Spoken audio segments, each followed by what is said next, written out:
अरे भाई, आज फिर चल पड़े मेरे साथ। क्या बात है, कल की बात दिल को छू गई क्या?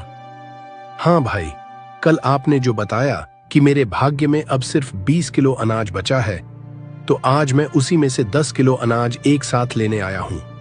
कल रात मेरी पत्नी ने कहा, कम से कम एक बार तो बच्चों के साथ पेट भर कर खा लें। अगर बाद में भूखे मरना ही है तो सही, पर एक बार तो जी भर के खा लें। बस उसी के कहने पर आज फिर चल पड़ा हूं आपके साथ। भाई, ये तो तुम्हारी मर्जी है। मैं तो 10 किलो अनाज दिलवा ही दूंगा। खैर, चलो, मैं बाबा से पूछ लूंगा। दोनों फिर से उसी पुराने रास्ते पर बढ़ चले। गुफा के पास पहुंचकर विनय इस बार भी बाहर ही रुक गया। छोटा भाई बिना समय गंवाए भीतर चला गया।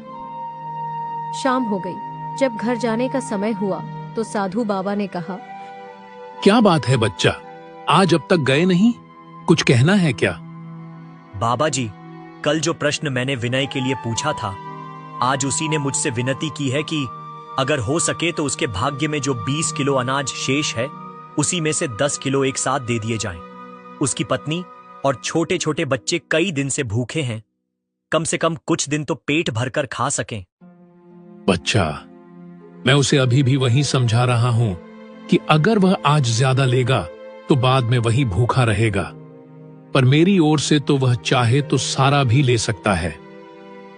बाबा जी, उसने बस 10 किलो मांगे हैं। साधु बाबा ने थोड़ी देर ध्यान लगाया, फिर 10 किलो अनाज की एक थैली वहां प्रकट हो गई। छोटा भाई साधु बाबा को प्रणाम करके थैली लेकर बाहर आ गया। भाई, ये लो, बाबा जी ने तुम्हारे लिए 10 किलो अनाज दे दिया है। विनय की आंखों में आंसू थे। वह कुछ बोल नहीं सका। फिर दोनों साथ साथ घर की ओर लौट पड़े। अगले दिन सुबह विनय की पत्नी ने कहा, जी, आज आप ऐसा करो, जो 10 किलो अनाज मिला था उसमें से 5 किलो बाजार में बेच दो। उसके बदले कुछ और खाने पीने का सामान ले आओ, और बाकी के 5 किलो मैं आज ही चक्की से पिसवा लेती हूँ। ठीक है, जैसा तुम कहो। विनय ने वैसा ही किया। 5 किलो अनाज लेकर बाजार गया और उन्हें बेचकर बाकी जरूरी सामान ले आया। इधर उसकी पत्नी ने चक्की से गेहूं पीसकर ताजा आटा बना लिया। उसके बाद के 4-5 दिन सबने मिलकर पेट भरकर खाना खाया। खुशी इतनी थी कि उन्होंने उस भोजन में से गली के भूखे कुत्तों को भी रोटी खिलाई।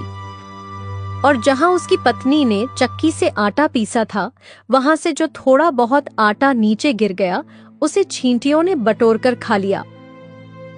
धीरे धीरे वो राशन भी खत्म होने लगा।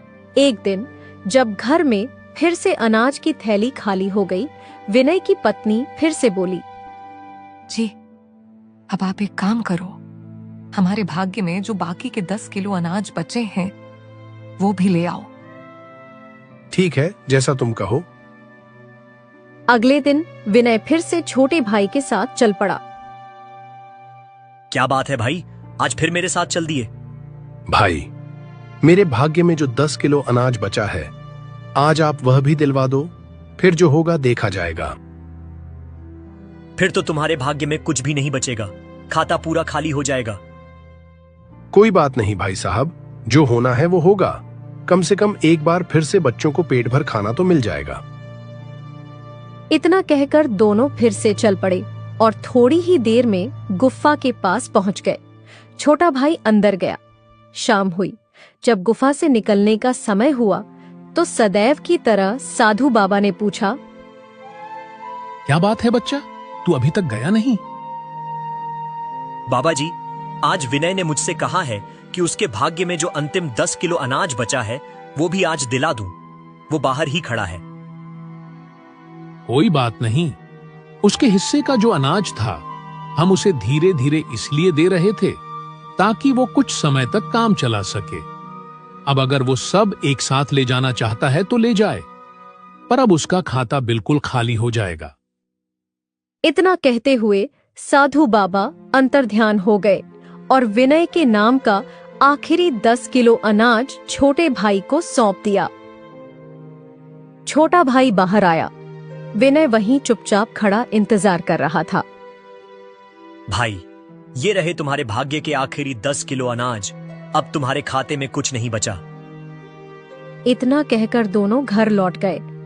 अगले दिन सुबह विनय अपनी पत्नी से, तुम ऐसा करो, जो 10 किलो अनाज मिला है उसमें से 5 किलो तुम चक्की से पिसवा लो और बाकी 5 किलो मैं पास में कहीं खाली जगह देखकर बीज के रूप में बो दूंगा। अपने पास खेत तो है नहीं। जैसा आप कहें जी, भगवान ने चाहा तो मेहनत जरूर रंग लाएगी। पत्नी ने 5 किलो अनाज चक्की से पिस लिया और विनय ने आसपास की थोड़ी बहुत खाली जमीन देखकर अलग अलग जगहों पर कुछ दूरी पर अनाज के दाने छिड़क दिए। कुछ दाने पंछियों ने चुग लिए, कुछ दाने चींटियों ने उठा लिए, कुछ दाने मिट्टी में मिल गए। कुछ दिनों बाद जब बारिश हुई तो धीरे धीरे बीजों ने अंकुर लेना शुरू किया। समय बीता और जब फसल कटने का समय आया, विनय ने मन में सोचा, मैं भी तो बीज बोकर आया था, चलो जाकर देखता हूँ क्या उगा है। जब वह वहां पहुंचा तो उसकी आंखें आश्चर्य से भर आईं। थोड़ी थोड़ी दूरी पर हरे भरे पौधे और सुनहरी पकी हुई फसल लहरा रही थी। उसने अपने हाथों से फसल काटी, सभी दानों को निकालकर बोरियों में भर दिया और घर लौट आया।